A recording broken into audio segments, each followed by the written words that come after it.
Welcome back to another video. This is 14 unreleased Ocean games for the Commodore Amiga. A bit of an extension of what I did about 5 years ago.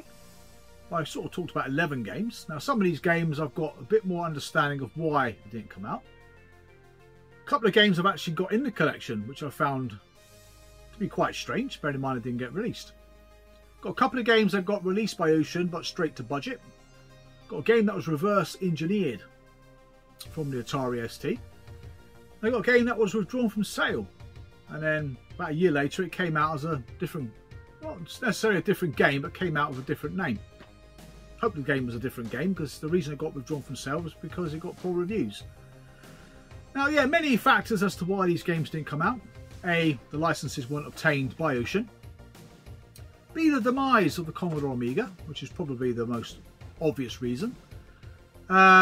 One or two may have missed the deadline. Programmers left certain development teams.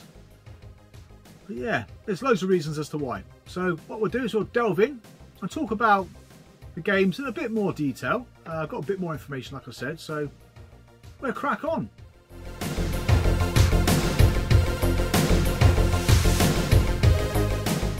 So we're at 14. We've got a game that was being developed by Ocean France. That game is called Hammerin. Now, Ocean France kind of hedged their bets in some ways with some of their games and went out and developed games based on the fact that Ocean Software shouldn't have any trouble getting the licenses. Now, unfortunately, Ocean Software didn't get the license for Hammerin. Unfortunately for Ocean France, they only really done about 5% of the game. Now, a subscriber left a comment in one of my videos, one of my Ocean pickup videos, saying about Hammerin and why it's not been a copy found and converted to ADF files. And someone piped up and said actually only 5% of the game was ever made. Which is kind of like some of the graphical assets really. Now the game itself is a cool platformer. It's one of those platforms, one of the early platforms where you can interact with the scenery. Use it as weapons or jump on it or whatever. So mechanically it looks sound. It probably would have been quite a difficult game to convert, to be fair. But yeah, it was due to come out around the back end of 1991, and there was an article in Zero magazine from May 1991 looking at Ocean France's games like Liquid Kids, Snow Brothers and Hammerin. Shame really, would have been a good game, but never mind.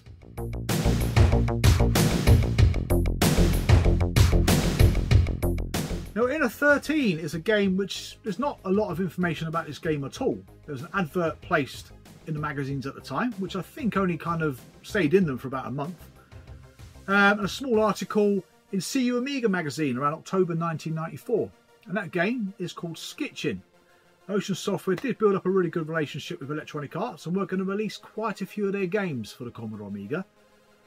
But just talking about the date there, sort of October 1994, the Amiga was unfortunately in a descendancy. I mean, the parent company had gone bankrupt by that point. And software developers obviously lost confidence in making games for the platform. But Skitchin itself, I don't personally think it's a great game. It's a Mega Drive game. Probably based on the popularity really of Road Rash. It looks like a racing game. You sort of attach yourself to cars and all the rest of it. So in a way, I personally wouldn't have probably bought the game anyway. But yeah, it's a shame. It's a shame. But yeah, Skitchin was probably one of a few games that were going to be released by Ocean. One would have been NHL. Maybe 94 at that time. Could be 95, I don't know, do you? Mutant League Hockey was another one that was in the pipeline. But they did release games like Shaq Fu and Jungle Strike.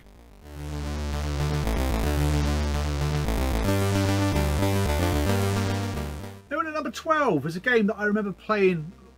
Well, to be fair, I still played it up until about a year ago because I never completed it before. And that game is Reclamans. Now again, Ocean France were developing this game. Came out again back end of 88, I think, early 89. Now, I remember seeing the adverts in the magazine saying it's going to be due out for the ST and Amiga. Didn't really think much of it at the time. I still had a Sinclair Spectrum. But the game itself, like I said, is being developed by Ocean France. I think, again, like Hammerin, they developed a lot of the graphical assets. Or at least have a lot of the graphical assets, which I'll leave some images of that as we discuss the game. There was an interview with Paul Hughes of Ocean Software. He talked about using some of those graphical assets and putting it onto the track from Batman the movie. So that would have looked pretty cool. And Paul was saying it looked like a fantastic mock-up really. So it was obviously not fully developed or anything, but yeah, they were playing around with the idea. But by that point there, bearing in mind Batman the movie didn't get released until the back end of '89 on the 16-bit, so it would have been way too late to release Reclamans, sort of almost a year after the initial launch. So yeah, I thought that was quite interesting, to be fair. Always good to find out new games. That wasn't in the previous video I did. It's just quite interesting to find out really, because that game probably would have looked fantastic if it had been completed. I have a sneaky feeling that might have been a game that Ocean France missed the deadline for. It's a Sinclair Spectrum version, Amstrad version, C64. I believe were kind of done in-house at Imagine/Ocean.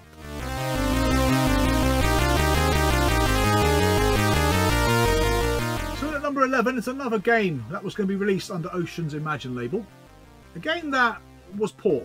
It really was poor. And I was quite surprised to see a demo of this game appear. Renegade III. I know. the only fond memories I got about this game were the graphics and the music. Apart from that, it was a really bad game. Now, Renegade III was being developed by Imagitec. Now, Imagitec appear a couple of more times on this Ocean list, and some of their games just didn't make it. But yeah, like I said, there's a demo of the game. The game apparently was about 80% complete. I've got to be honest with you, it looked worse than the 8-bit version, so I'm not surprised it didn't come out. I can imagine that just didn't come out based on the fact Renegade 3 was poorly received. And to be fair, the Amiga version looked absolutely dreadful. So yeah, thankfully for us, it never got a release. It was bad enough forking out $8.95 for the Spectrum version and having to beg for £1 to get home again.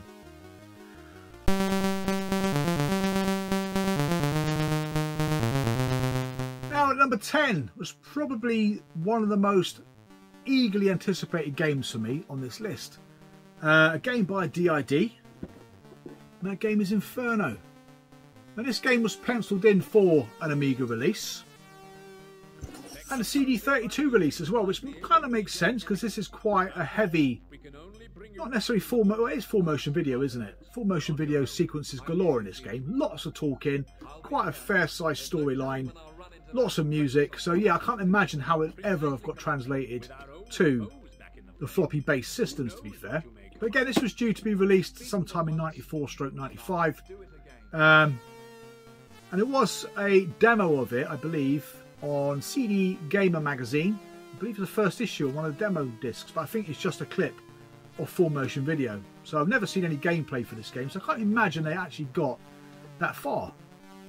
Nothing really exists. There's an interesting YouTube video, the making of Inferno, but again, as you can imagine, it's predominantly based around the PC systems. I'll leave any links to any material like that below, as I have done before. But yeah, I was quite gutted that this didn't come out.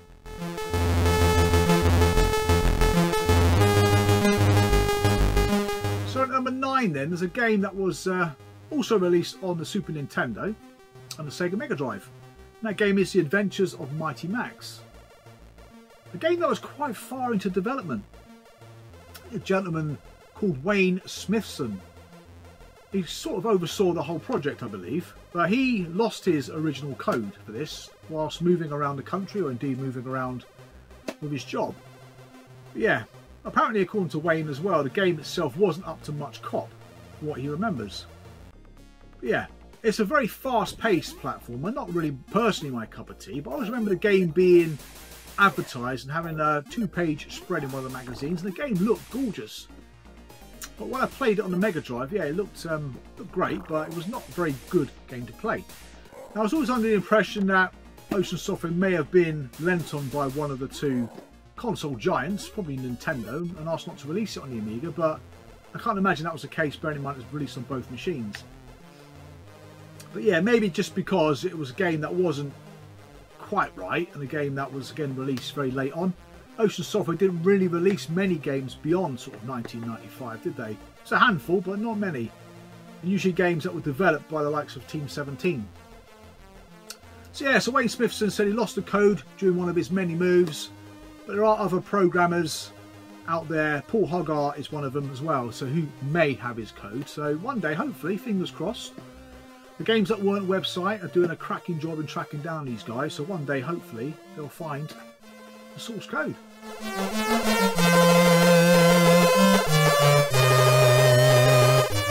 Yeah, so in at number 8 we got a game that I didn't know much about, I've got to say. Another one of these games that was being developed by a company called Imagitec.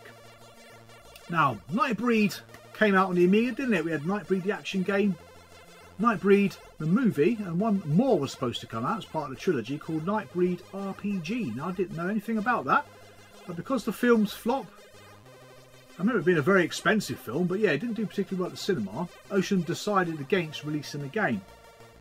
But yeah, it was also supposed to be released by Gremlin as well. So Nightbreed RPG then turned into a game called Demon's Gate, which was supposed to be released by Gremlin.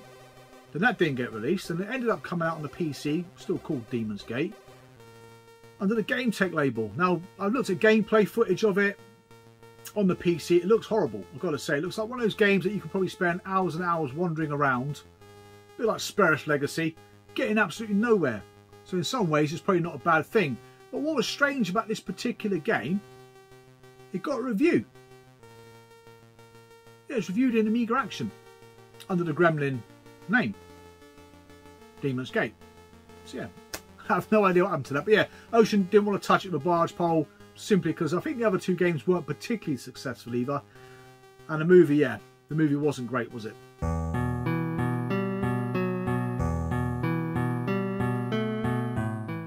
But yeah, so Universal Monsters was the theme that the game was going to end up being based around. So they had to readjust the graphics to obviously fit all the characters from that era. All those sort of 30s and 40s monsters like Frankenstein and stuff like that. Probably had to change some of the graphics within the actual game itself, change how the game played. And I think they kind of added more and more onto the original game. So the programmer's name was Mike Halsall. Now Mike Halsall at some point left the development team to go and work for another developer. So not sure what prompted him to do that, to be fair.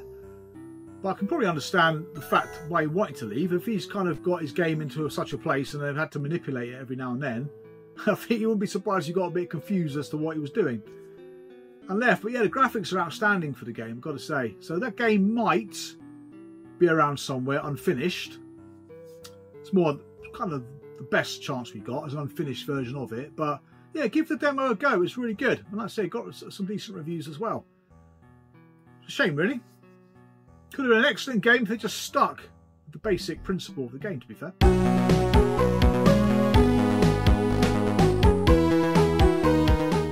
In at number 6, we've got one of Ocean France's more or less finished games. Now, this game is called Liquid Kids. A very good looking game. Again, the same reason as Hammerin Harry, Ocean Software did not get the license to release this game. Yeah, almost 100% complete. You can download the game, which is cool, because the game itself reminded me a little bit of Parasol Stars. So I always thought that Parasol Stars may have been what is subsequently released off the back of Liquid Kids, but it wasn't. And Parasol Stars being an unofficial sequel to Rainbow Islands was actually a very good game. Liquid Kids isn't too far behind that. It felt a little bit unfinished when you play the game, to be honest. But it's a platformer, quite a frantic one. Are you firing water or on water or something like that? Was it bubbles? I can't remember now. But yeah, it's a good little game, I've got to say. It's a shame it wasn't released, but again, it was supposed to be launched sometime in 1991. But yeah, no, give it a go. It's a decent little game.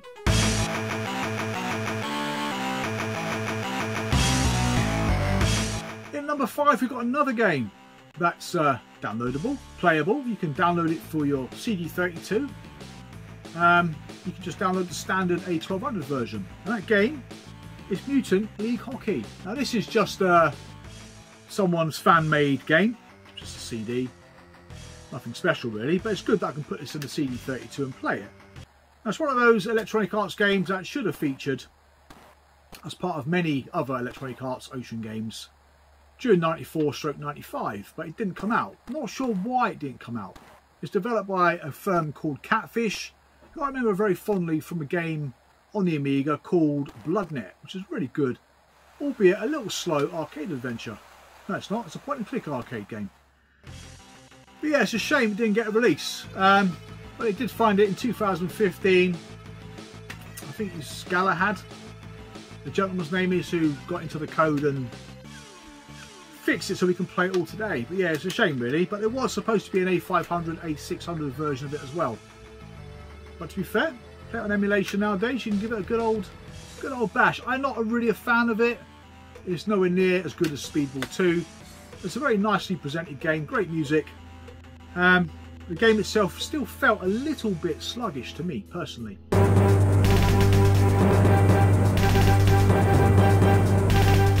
So at number 4 then is a game that I was really looking forward to coming out. I enjoyed the original game, even when I upgraded the Amiga 1200, got an 030 board in it, bit of extra RAM on top of the board, hard drive. This game was previewed quite frequently, to be fair. It even got reviewed. I could not wait for its release. TFX. I loved F29, it was great, and this looked amazing. Bearing in mind I wasn't a PC gamer at the time, this looked like something else. Like I said, the reviews came out, and unfortunately it didn't get the best of reviews for a stock 1200. Now I believe the game that got released in the end, because it did come out via a CU Amiga magazine cover disc, 95% complete. I think there were certain elements that weren't quite finished off, but you had a bog standard 68020 version, you had one that had a floating point unit, and you had a more powerful version as well, which I think contains the most bugs. But the more powerful machine it is, obviously it's the better the game would have been to look at. But yeah, I like it anyway. It plays quite sluggishly, as you would expect, even on, like I said, even on my accelerated Amiga at the time. Would have struggled with it. So it's a shame really, but yeah, I think it was sort of kicking around for a good couple of years before it actually ended up getting canned. Shame really, but many years later I did manage to play that and its sequels on the PC.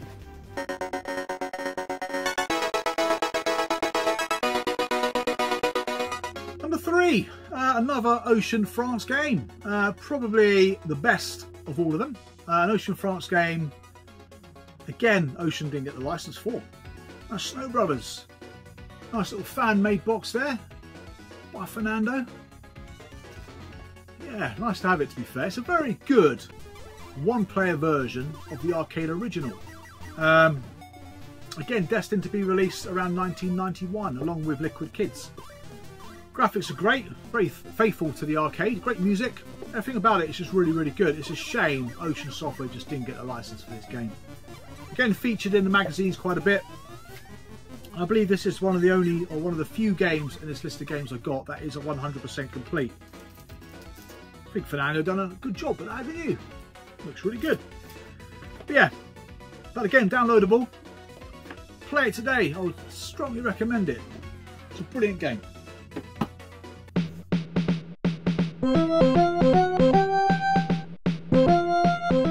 So at number 2 is one of those games that, yeah, I didn't think it got a release. Now, I've seen articles for it saying otherwise. We've also been told that it was released by a person who should know it was released. And that game is called Billy the Kid. And Billy the Kid was not released in the UK. Billy the Kid, in fact, was only released to mail order stroke catalogues in Germany, France and Italy, which makes it an extremely difficult game to track down. Now, this game was in production for quite some time, probably around 2 years. It was advertised in magazines for about 18 months. Now, Level 9 were tasked to bring Ocean a kind of cinema-aware style game, like It Came from the Desert, Rocket Ranger or Wings, something like that. But what they delivered instead was a game that was very, very slow to play. If you had a disc-based system, i.e. not have a hard drive, it took forever to play because of disc swapping as well. So yeah, it was a painful experience, I've got to say. But it was complete 100%. It was due to be released sometime in 1990. But Ocean just weren't satisfied with the game. I can see why. It's bad. It's a really bad game. But I feel sorry for the guys who made it. They put a lot of effort into it as well.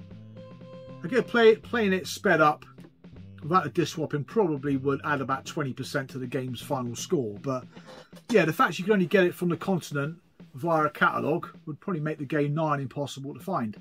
So I wonder if it got released over there, again, a lot later than it should have been released over here, which would have made the game kind of not very desirable. But again, I've only ever seen this copy.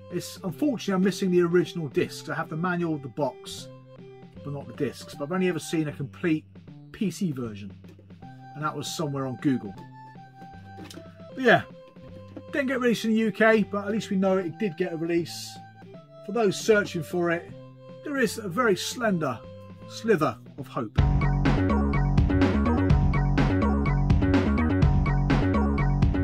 Now, number one, very similar. A game that I discovered. Actually, there is an original disc in existence for it, for the Amiga, and that game is Adidas Championship Football. Now, this popped up on eBay for something like, I don't know, $4.99, and I had to double take. I think I even treble taked to make sure it was what I was looking at. Adidas Championship, yeah, soccer, football. Adidas Championship Football. And this come up, I bought it, got home, loaded it up, it played fine. I was absolutely delighted with that. Managed to get an SCP file for it to try and preserve it.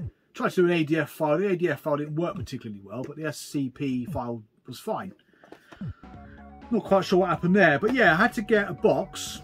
I didn't have to get the box. I bought a Commodore 64 version. So I've never seen it in a big box form before. But when you look at the box at the bottom there, it's destined originally for the Amiga. So again, this game got reviewed in magazines, but at least we know now it was actually a completed copy of the game. Yeah, so eternally inside the box, I've only got what's in there for the Commodore 64 version, but the instructions are only down for the 8 bits. So Spectrum, Commodore and Amstrad. There's no Amiga or ST text in there whatsoever. So did the game get a release after all? Apparently it was only released in France, but I've never ever seen it in France. So yeah, very interesting state of affairs for this game. Again, this one was developed by Wicked Development. The credits for this game do roll up for the 16-bit versions on the 8-bit games as well. So yeah, really pleased to find that. That's probably the most interesting thing out of all the games in this list. But yeah, it's not a very good game to play, I've got to say.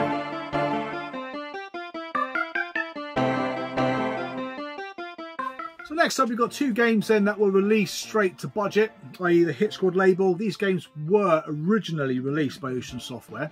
One of them was released on the ST as a full price game, and that is Rambo 3. Now Rambo 3 again, I've been looking for the big box version for many years, but everything relating to the big box and the instructions in the big box just relate to the ST version. So I'm not quite sure why it didn't get a full price release. Probably again, during the Amiga's infancy, it didn't sell particularly well. It was a very expensive machine, so I can just imagine it came straight out on the Hit Squad label.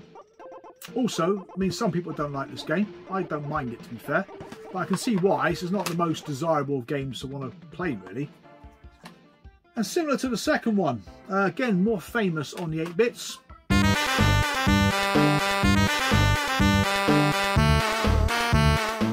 And that game is Head Over Heels. Again, straight to budget. Again, the ST version also went straight to budget, to be fair. Isometric game. I never really got on with this game, to be honest, but I can see why it had great appeal. But yeah, just out of interest, just a couple of curiosities there. Why didn't they really get released full price? But Head Over Heels is quite an old game. I think it came out sort of in the mid to late 80s, didn't it? Sort of 87 maybe. So I can probably see why it didn't get a 16-bit release.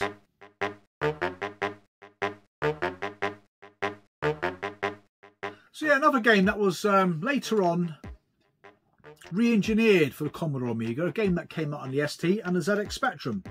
That game is Where Time Stood Still. Again, a game by Denton Designs. Why the Amiga version didn't get released? Probably for the same reasons as the last two. Game came out, what, 1988. The Amiga in this country wasn't a particularly successful computer, simply because it was too darn expensive. The ST seemed to have had a better foothold over here. But Where Time Stood Still, again, is an adventure game. It's very similar in looks to The Great Escape, which came out on the 8-bit machines. You go around picking up objects, to progress. But at the same time, you've got a little team of people with you, people that have obviously survived the plane crash, following you around, helping you on your quest. But I think you can play as each individual character as well. It's a pretty cool game, but again, I can't imagine there was much of a market for it on the Commodore Amiga. Hence why it didn't come out. But yeah, good game to have nonetheless. Again, check it out because it's got some nice little modifications on the Amiga version, especially the music. Music's pretty cool.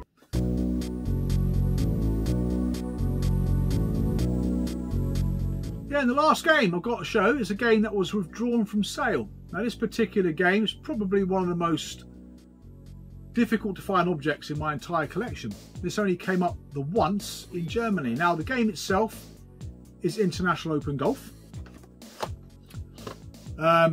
This game was reviewed, got pretty average reviews, probably in the 50s and 60% mark.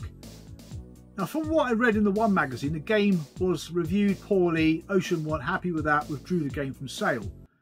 Now, what makes the CD32 version particularly difficult is it got withdrawn from sale around the same sort of time as the CD32 was launched. So I think the CD32 was like August time 1993, whereas this game, I believe, was out the following month. So to find it on a floppy disk anyway is bad enough, but to find it on the CD32 is nigh on impossible. And like I said, let's go to Germany to find it, to be fair. But yeah, so I thought I'd share that with you because it is a very difficult game to find. And the person who I bought it from had no idea of its, I suppose, rarity. So yeah. So yeah, I hope you enjoyed the video. There's loads of games there that I remember looking forward to being released back in the day. It's quite incredible really to be able to play some of them now, because some of the games, like I said, should never have been released, should they? TFX especially. Many years later, I installed it with such hope and enthusiasm when I got it. But yeah, it's a very slow game. But yeah, there we go anyway. So we'll do another follow-up video to this featuring games from different developers and different publishers. So I hope you enjoyed the video. Thank you very much for watching. Thank you very much for subscribing. I'll see you guys again real soon. So take care and bye for now.